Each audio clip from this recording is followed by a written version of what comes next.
À l'ère où la pénurie de main-d'œuvre sévit partout, l'industrie de la construction connaît aussi ses défis. Mais il y a toujours des solutions.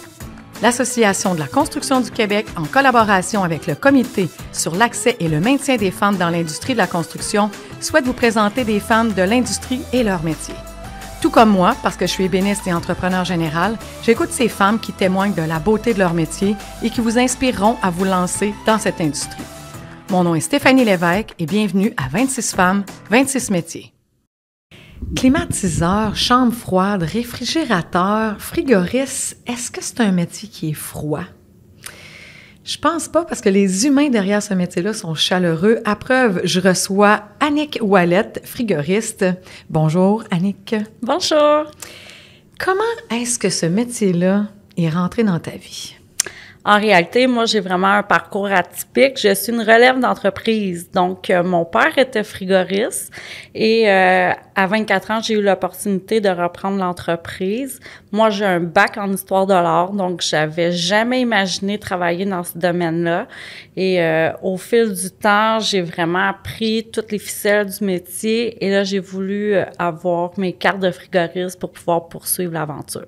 C'est drôle parce qu'il y a plein de propriétaires d'entreprises qui rêvent d'avoir une relève. Toi, c'était pas prévu. Donc, le fait que tu voyais ton père travailler dans le métier, est-ce que ça t'a pas fait peur, justement, de le voir? Tu sais, je veux dire, est-ce que tu voyais ce métier-là comme ben, c'était ton papa, c'était normal, fait qu'il y avait pas de problème, fait que quand c'est lui qui t'a fait la grande demande ou c'est par la force? Oui, OK. Vraiment. Moi, j'avais une petite fille, j'étais maman monoparentale, je me suis séparée, donc j'ai été vivre chez mon papa pour le temps de reprendre le temps de me remettre sur mes pieds. Et comme je suis grandie dans la compagnie Coref, au sein des frigoristes, mais je trouvais que c'était une belle opportunité, puis j'avais rien à perdre. J'étais jeune, j'avais 24 ans, je pouvais retourner aux études. Comme je disais, j'avais mon bac. Donc, je trouvais ça intéressant parce que c'est un beau métier qui est rempli de complexité, qu'on utilise beaucoup l'intelligence parce qu'on doit... on est comme les mécaniciens de l'air chaud et de l'air froid. Moi, là, en fait, là, on discute ensemble, puis je me questionnais justement sur le fait, qu'est-ce que ça fait concrètement, un frigoriste? Un frigoriste a plusieurs possibilités. Il se peut spécialiser dans divers secteurs d'activité. Un frigoriste peut être attitré à l'installation des appareils de climatisation, de chauffage au niveau résidentiel, commercial. On a aussi des frigoristes qui s'occupent de la mécanique du bâtiment. Donc, au niveau des entretiens préventifs, monter sur les toits, valider les unités, faire le remplacement des fils, faire de la prévention. On a aussi des frigoristes sur les appels de service. Donc, réparer, changer, trouver les bobos, diagnostiquer. Donc, c'est un métier assez pointu parce qu'on doit utiliser beaucoup de logique, autant au niveau électrique, la mécanique, informatique. Et on a aussi les frigoristes au niveau des grandes surfaces alimentaires dans les comptoirs réfrigérés. Donc, on a plusieurs choix.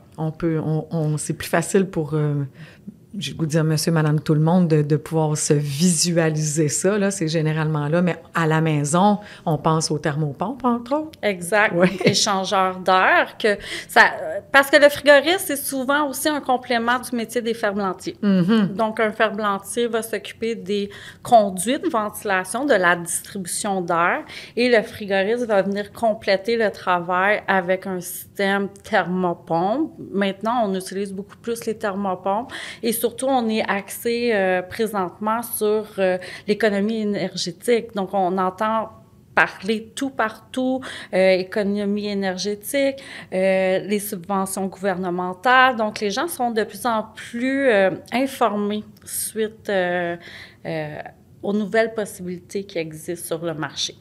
Puis, en même temps, ça vous oblige, vous autres aussi, en tant qu'entrepreneur, d'être à l'affût de toutes les nouvelles normes. D'avoir une conscience environnementale. Ben oui, tout à fait. Le frigoriste aussi a l'obligation de faire la récupération des allocarbures.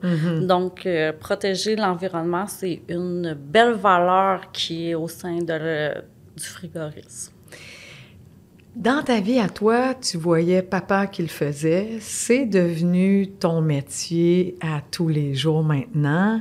Tu as repris l'entreprise familiale, donc tu gères maintenant aussi, là. Est-ce que tu fais encore du chantier? Est-ce que tu vas... Je vais être la chargée de chantier, donc chargée de projet, mais je fais la gestion de 2 entreprises. J'ai l'entreprise Coref qui est spécialisée en institutionnel commercial et je viens de faire l'acquisition de Climatisation Sainte-Julie qui est spécialisée en résidentiel. OK. Donc, je vois vraiment tous les aspects, là. Donc toi, là, il faut que tu trouves des employés. Ouais, ça, c'est un gros défi que tous les entrepreneurs vivent là, présentement.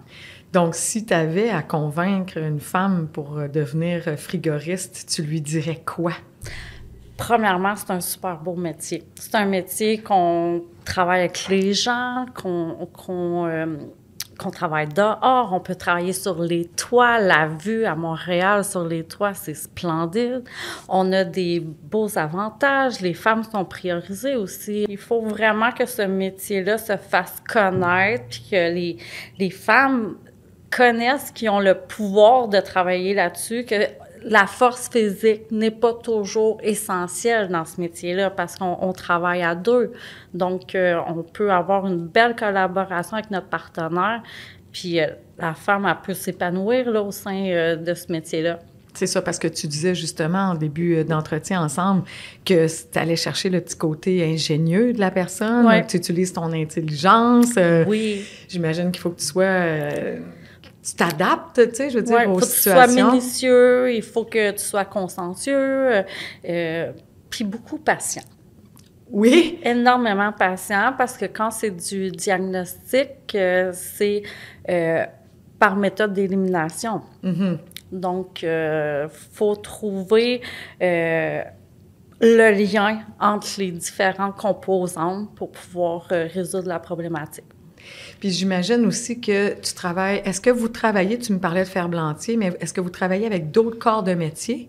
Oui, on peut travailler avec des électriciens, des plombiers. Ouais. Donc, ça va être vraiment au niveau des chantiers commerciaux, institutionnels. Le résidentiel, eux, malheureusement, c'est pas tout régi comme la CCQ. Le résidentiel, on peut avoir des installateurs qui n'ont pas de carte de frigoriste, mais pour manipuler le fréon, sont obligés. OK. Dis-moi, Annick, quelqu'un qui décide d'aller faire un DEP, combien d'heures le DEP? J'ai aucune idée parce que j'ai pas fait de DEP, okay. Mais je sais que c'est 8000 heures d'apprentissage avant d'avoir nos cartes de frigoriste compagnon. Donc, okay. C'est un des seuls corps de métier qui a 4 années d'apprentissage. Normalement, c'est 3. OK. Ouais. D'où la raison pour laquelle il faut être minutieux, patient. Exactement. Ça reste quand même parce qu'on des machines. Exactement. Puis on a quand même un répertoire assez large au niveau de la réfrigération. Donc, tu sais, il faut connaître beaucoup. On a une grande étendue de connaissances. Tout à l'heure, tu nous parlais qu'on n'avait pas nécessairement besoin de force physique. C'est quoi les principaux outils d'un frigoriste? En réalité, un frigoriste va travailler avec ses nanomètres. Ça va être vraiment un suivi exhaustif avec des mises en marche, des entretiens. Donc, la femme frigoriste, dépendamment dans quel secteur va se diriger, ses outils vont changer. Tu sais, mais il n'y a rien de trop lourd à apporter, c'est ça. Sinon, c'est dans le véhicule avec lequel elle va se déplacer. Exactement. Puis... Il y a un camion de service avec tous les outils. Puis si on est en installation, maintenant, on a tellement d'appareils pour nous aider de levage que le travail est amplement simplifié. Là, tu vas dire que je te pose une question piège, mais bon, je la pose quand même. Là. Si ça n'avait pas été de papa, est-ce que Annick, elle se serait retrouvée dans un milieu traditionnellement masculin ou est-ce que tu aurais visé un emploi comme frigoriste ou, tu sais... Pas du tout. Ça m'a jamais traversé l'esprit de devenir frigoriste, ni même entrepreneur. Moi, j'étais comme une artiste dans l'âme. Comme je disais, j'ai un bac en histoire de l'art. Mais travailler dans un monde majoritairement masculin, Au fil des années, ça a été un super beau défi que je veux relever pour ouvrir la voie aux femmes futures dans ce métier-là. Ben oui, parce que, tu sais, ça reste que la mixité, ces chantiers, c'est intéressant, ça amène du plus des deux côtés, autant que celui de la femme que de l'homme. Dis-moi, en terminant comme ça, tu sais, je pense on l'a compris, mais si on te demandait de devenir la porte-parole des frigoristes au Québec? Oui. Ben, ce que je dirais, c'est tellement un beau métier, tellement complexe, où est-ce qu'on peut se surpasser, arriver le soir avec un sentiment d'accomplissement parce qu'on résout des problèmes. Et la climatisation, le chauffage, tout le monde a ça à la maison, dans les commerces et tout ça. Donc, c'est un métier essentiel qui va toujours rester et qui va toujours évoluer. Donc, moi, j'encourage vraiment les femmes parce qu'au niveau des avantages sociaux, au niveau des assurances, c'est un métier extraordinaire, qu'on est bien entouré, on a plein de formations, on est appuyé. On a la CETAF, qui est une belle association des regroupements des frigoristes au Québec. Donc, pour moi, ben, allez-y.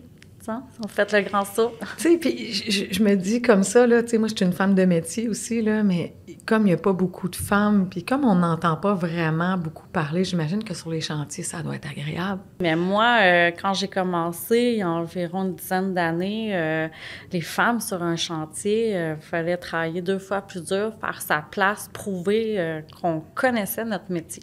Oui. Ça l'est encore. Moi, ça fait 22 ans, puis on doit travailler un peu plus fort, mais je veux dire, comme il n'y a pas de force physique, mais qu'à compétence égale, tu sais, je veux dire, ça reste qu'une compétence, ça... Exactement, puis c'est peut-être un préjugé, mais les femmes, on a plus de facilité d'apprendre, de retenir, de voir une autre vision. Tu sais, on a une autre façon d'approcher les problématiques.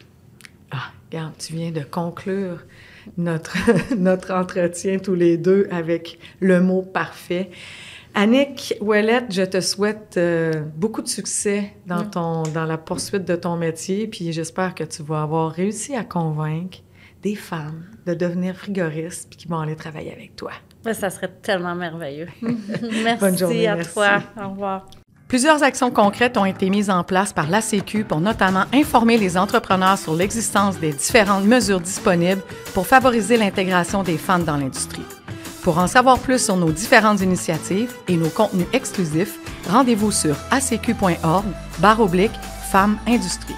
Ce balado est une présentation de Fiers et compétents. Contactez vos agents de promotion pour en apprendre plus sur le programme de formation des femmes en entreprise.